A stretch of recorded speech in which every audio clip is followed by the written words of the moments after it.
Hi masters.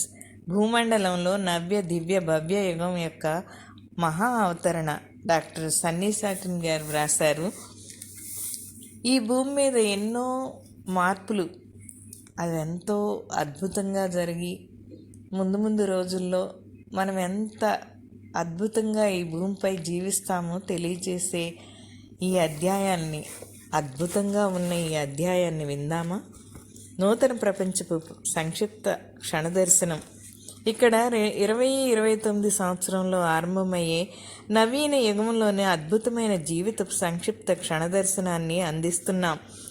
జరుగుతున్న మార్పు మనల్ని ఎక్కడికి తీసుకెళ్తోంది అనే దాని గురించిన అవలోకనాన్ని అది మీకు ఇస్తుంది. ఇక్కడ ఇచ్చిన ప్రతి ఒక్క అంశాన్ని ఈ పుస్తకంలోని తదుపరి అధ్యాయాల్లో మరింత వివరంగా తెలియజేయడం జరుగుతుంది. మన జీవన శైలుల్లో వచ్చే ప్రధానమైన వ్యత్యాసం అనేది అందరి పట్ల షరతులు లేని ప్రేమను కనబరుస్తూ ప్రతి ఒక్కరూ హృదయం ద్వారా పనిచేయడం అనే వాస్తవం నుంచి రూపుదాల్చుతుంది. ఇతరులు లేమితో బాధపడుతుంటే మనం మాత్రం వస్తువులను ప్రోగేసుకుని దాచుకోవాలనే కోరిక మనకు ఉండదు.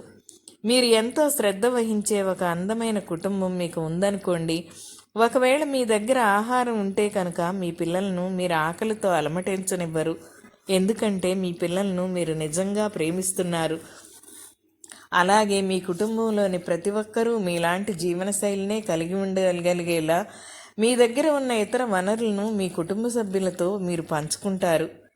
ఈ డబ్బును నేను సంపాదించాను, నేను మీతో దీన్ని పంచుకోబోవడం లేదు అని మీరు అనరు.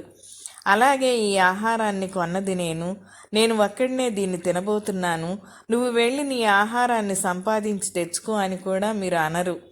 దాని బదులు మీ కుటుంబాన్ని మీరు నిజంగా ప్రేమించినప్పుడు మీరు అందరితో ఒకే విధంగా పంచుకుంటారు.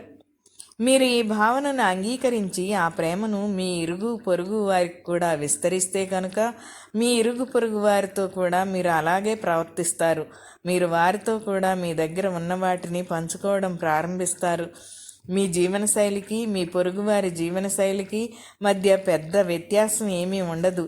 ఈ ప్రపంచంలో మీకు తెలిసిన ప్రతి ఒక్కరికి పంచగలిగేలా మీ ప్రేమను మరింత విస్తరిస్తే కనుక మీరు జీవిస్తున్నంత మంచి జీవితాన్నే ఈ ప్రపంచంలోని ప్రతి ఒక్కరూ పొందగలిగేలా వారికి సహాయం చెయ్యాలనే కోరిక మీకు కలుగుతుంది. ఇది సోవియట్ కమ్యూనిజం కాదు. మొదటిసారి చదివినప్పుడు ఇది చాలా వరకు సోవియట్ యూనియన్లో ఉన్నలాంటి పాత కమ్యూనిస్టు వ్యవస్థలాగా అనిపిస్తుంది. అయితే ఇక్కడ ఒక భారీ వ్యత్యాసం ఉంది. కమ్యూనిస్టు వ్యవస్థపై ప్రజలపై బలవంతంగా రుద్దబడి వాళ్ళు ఎంపిక చేసుకోవడం ద్వారా లేదా తమ సంకల్ప స్వేచ్ఛను వినియోగించడం ద్వారా చేయలేదు. వాళ్ళు ప్రేమతో ఆ పని చేయడం లేదు.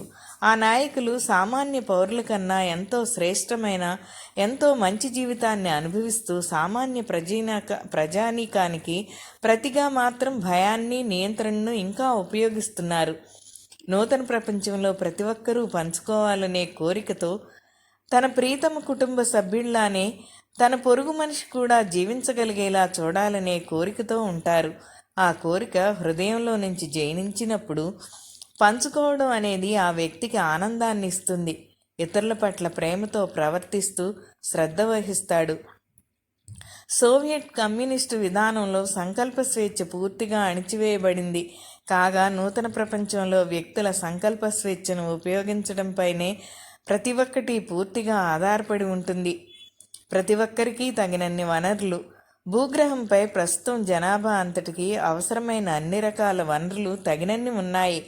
ఆహారం, నీరు, శక్తి లేదా ఇళ్ల నిర్మాణం, వస్త్రాల కోసం అవసరమయ్యే ఇతర సామాగ్రి, విద్య. మనం ఆలోచించగలిగిన ఏ ఇతర రంగంలోనైనా ఇది సత్యమే. అవి కొరతగా ఉన్నట్లు కనిపించడానికి గల కారణాల్లో కొన్ని: సరికాని మరి అసలే లేని పంపిణీ వ్యవస్థలు, లాభార్జన మరి రాజకీయ ప్రయోజనాల కోసం వ్యక్తులు మరి సంస్థలు సరుకులను కూడబెట్టి దాచి ఉంచడం, శక్తి ఉత్పత్తికి కావలసిన సమర్థవంతమైన నూతన సాంకేతిక పరిజ్ఞానాలను వెలుగు చూడనివ్వకుండా అణిచివేయడం, సమర్థవంతమైన నూతన ఉత్పత్తి విధానాలను, సాంకేతిక పరిజ్ఞానాలను పంచుకోవడానికి నిరాకరించడం, ఆర్థిక రాజకీయ నియంత్రణను కాపాడుకోవాలనే కాంక్ష. ఒకసారి ఈ నిర్బంధాలు అనేవి పోయి ప్రజలు అన్నింటినీ పంచుకోవడం మొదలు పెడితే ప్రతి ఒక్కరి అవసరాలను తీర్చడానికి భూమిపై ప్రస్తుతం ఉన్న వనరులు కూడా అవసరానికన్నా ఎక్కువే ఉంటాయి. రహస్యాలు అనుమతించబడవు.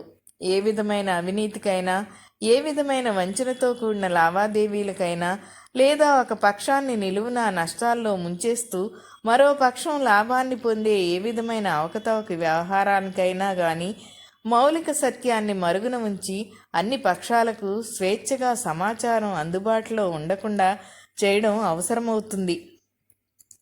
నూతన ప్రపంచంలో సమాచారం అంతా నిరాటంకంగా ప్రతి ఒక్కరికి అందుబాటులో ఉంటుంది. మీకు కావలసిన ఏ సమాచారమైనా ఏ సమయంలోనైనా ఇంటర్నెట్ లేదా మీ ఫోన్లో అందుబాటులో ఉంటే ఎలా ఉంటుందో ఊహించండి. ఎవరైనా అవినీతిపరులుగా ఉండడం, లంచం ఇవ్వడం లేదా తీసుకోవడం ఎలా సాధ్యమవుతుంది? ఏ పని చేయకుండానే వాళ్ళ డబ్బు తీసుకున్నారు అనే సంగతి, వాళ్ళకి ఎవరు డబ్బు ఇచ్చారనే సంగతి ప్రతి ఒక్కరికి తెలిసిపోతుంది. ఒక చక్కని కట్టుకథ అల్లి ఎవరైనా మిమ్మల్ని ఎలా మోసగించగలుగుతారు? అంతగా విలువలేనిది ఏదైనా మీకు అమ్మేందుకు వాళ్ళు ప్రయత్నిస్తే గనక మీకు ఆ సంగతి తెలిసిపోతుంది. మీరు దానికి అంత ఎక్కువ ధర చెల్లించరు. ఒక సంస్థ లాభాలు ఆర్జించడం లేదు అని తెలిసి కూడా ఒకవేళ స్టాక్ బ్రోకర్ ఆ సంస్థ షేర్లను మీకు అమ్మడానికి ప్రయత్నిస్తే కనుక అదే సమాచారం మీకు అందుబాటులో ఉంటే మీరు వాటిని కొనుగోలు చెయ్యరు. ఒకవేళ మీరు కొనదలుచుకున్న ఏ వస్తువునైనా ఉత్పత్తి చేయడానికి అయ్యే అసలు ఖర్చు ఎంత, ఆ సంస్థ దానిపై ఎంత లాభాన్ని ఆర్జిస్తోంది అనేది మీరు తెలుసుకోగలిగితే అక్రమంగా ధరను పెంచేసిన సంస్థ నుంచి మీరు ఎప్పుడైనా కొనుగోలు చేస్తారా? ప్రత్యేకించి అదే వస్తువు మరింత తక్కువ ధరకే ఎక్కడ కొనవచ్చు అనే సమాచారం మీకు వెంటనే అందుబాటులో ఉంటే ఏం చేస్తారు? ఒకవేళ సమాచారం నిరాటంకంగా అందుబాటులో ఉంటే కనుక సైన్యపు దాడులు మరి నేరాలు చేయాలనే పన్నాగాలు సాగవు. నూతన ప్రపంచంలో జరగబోయేది ఇలానే ఉంటుంది. పని మరి విశ్రాంతి సమయం. ఈనాడు మనలో చాలామందికి మెలకువగా ఉండే సమయంలో చాలా భాగం పని దగ్గరే గడిచిపోతుంది. సాధారణంగా మనం ఈ పనిని ఇష్టపడకపోయినా కానీ జీవనాధారం కోసం నెట్టుకొస్తూ ఉంటాం. మనకు విశ్రాంతి సమయం దాదాపు ఉండదు. నూతన ప్రపంచంలో మన సమయంలో చాలా భాగం విశ్రాంతికే కేటాయించబడుతుంది. మనం రోజుకు 4 గంటలు పనిచేసి మిగిలిన సమయాన్ని విశ్రాంతిగా గడపగలుగుతాం. అంతేకాకుండా రోజులోని ఆ 4 గంటల సమయాన్ని కూడా మనకు నచ్చిన పని చేస్తూ గడుపుతాం. ఎందుకంటే ఆ పని చేస్తే ఎంత డబ్బు వస్తుంది అనే దాన్ని బట్టి కాకుండా మన ఆసక్తికి అనుగుణంగా మన వృత్తులను మనమే ఎంచుకుంటాం. విశ్రాంతి సమయాన్ని గడిపే విధానం. ప్రస్తుతం మనకు ఉన్న విశ్రాంతి సమయాన్ని ఎలా గడపాలి అనే విషయంలో మనం తీవ్రమైన పరిమితులకు లోబడి ఉన్నాం. మీకు గోల్ఫ్ ఆడటం అంటే మక్కువ ఉండి ప్రతిరోజు గోల్ఫ్ ఆడటానికి ఇష్టపడతారనుకోండి. కానీ మీరు ఆ ఖర్చు భరించలేకపోతే ఏం చేస్తారు? గోల్ఫ్ క్లబ్లో సభ్యత్వానికి, అలాగే అక్కడ ఆడే ప్రతి గంటకు చాలా డబ్బు అవసరం అవుతుంది. అంతేకాకుండా గోల్ఫ్ మైదానం కూడా తేలికగా అందుబాటులో ఉండకపోవచ్చు. బహుశా అక్కడికి చేరుకోవడానికి వాహనాల రద్దీలో మీరు 2 గంటల సమయాన్ని వెచ్చించాల్సి రావచ్చు. నూతన ప్రపంచంలో ప్రతి ఒక్కరూ తాము కోరుకున్నది ఏదైనా చేయగలుగుతారు. ఒకవేళ మీకు గోల్ఫ్ ఆట పట్ల ఆసక్తి ఉంటే కనుక మీరు తనివి తీరా గోల్ఫ్ ఆడుకోగలుగుతారు. ఎందుకంటే మీరు ఇల్లు అద్దెకు తీసుకున్నప్పుడు అన్ని రకాల రుసుములు ముందే చెల్లించేస్తారు. అంతేకాకుండా చక్కని రవాణా వ్యవస్థ ఉండడం వలన మీరు ఏ సమయంలోనైనా ప్రయాణానికి కేవలం 15-20 నిమిషాల సమయాన్ని వెచ్చించి గోల్ఫ్ మైదానానికి చేరుకోవచ్చు. ఇళ్ల నిర్మాణం మరి భౌగోళిక ప్రాంతం. ఈనాడు మనలో చాలామంది ఒక ప్రాంతంలో ఉద్యోగం చేస్తున్నందుకో, లేదా అక్కడ పుట్టినందుకో, లేదా మనం తక్కువ ఖర్చుతో జీవించగలిగేటట్లు ఇల్లు ఉందనే కారణంతోనో ఒక ప్రాంతంలో జీవిస్తుంటాం. ఈనాటి జనాభాలో అధిక భాగం తాము జీవిస్తున్న పరిస్థితుల పట్ల సంతోషంగా లేరు. కానీ ఆర్థిక, సాంఘిక, న్యాయ, రాజకీయపరమైన మరి అనేక ఇతర కారణాల వలన మరింత మెరుగైన ప్రదేశానికి వెళ్ళి జీవించలేకపోతున్నారు. నూతన ప్రపంచంలో ప్రతి ఒక్కరూ కూడా తాము నగరంలో జీవించాలా లేదా అనేది ఎంపిక చేసుకోగలుగుతారు. మీరు ఎక్కడ జీవించాలి అనేది ఎంపిక చేసుకోగల స్వేచ్ఛ కూడా మీకు ఉంటుంది. ఎందుకంటే భౌగోళిక సరిహద్దుల నడుమ ఏ నిర్బంధాలు లేకుండా ఏ ప్రాంతానికైనా వెళ్ళి ఉండవచ్చు. అన్ని చోట్ల ఇళ్ళు అద్దెకు తీసుకోవడానికి అయ్యే ఖర్చు ఒకే విధంగా ఉంటుంది. మరి రాజకీయపరమైన నిర్బంధాలేవి ఉండవు. భౌగోళికమైన నిర్బంధాలను చెరిపేస్తూ నిస్తంత్రీ పరికరాల ప్రపంచంలో వైర్లెస్ వరల్డ్ మనం ఉన్న చోటు నుంచే చాలా రకాల పనులు చేసుకోవడానికి వీలవుతుంది. ఆహారం. మనం ఈనాడు తింటున్న ఆహారం అతి తక్కువ జీవశక్తి కలిగి ఉంది. ఇందుకు 2 ప్రధాన కారణాలు ఉన్నాయి. ఒకటి, మట్టిలో మరీ ఎక్కువగా ఎరువులు, రసాయనాలు వాడడం. 2, ఆహారాన్ని నిల్వ ఉంచడానికి, సువాసన పెంపొందించడానికి రసాయనాలు, కృత్రిమ పదార్థాలు కలపడం. నూతన ప్రపంచంలో మన ఆహారపు అలవాట్లు చాలా భిన్నంగా ఉంటాయి. మన భౌతిక శరీరాల్లో వచ్చిన మార్పుల వలన మనం పర్యావరణం నుంచి ఎంతో ఎక్కువ జీవశక్తిని, ప్రాణశక్తిని గ్రహించగలుగుతాం. మనం ఆహారం తీసుకోవాల్సిన అవసరం బాగా తగ్గిపోతుంది. రెండవది ఏమిటంటే, మనం తీసుకునే ఆహారంలో కూడా ఉన్నతమైన జీవశక్తి ఎంతో ఎక్కువగా ఉంటుంది.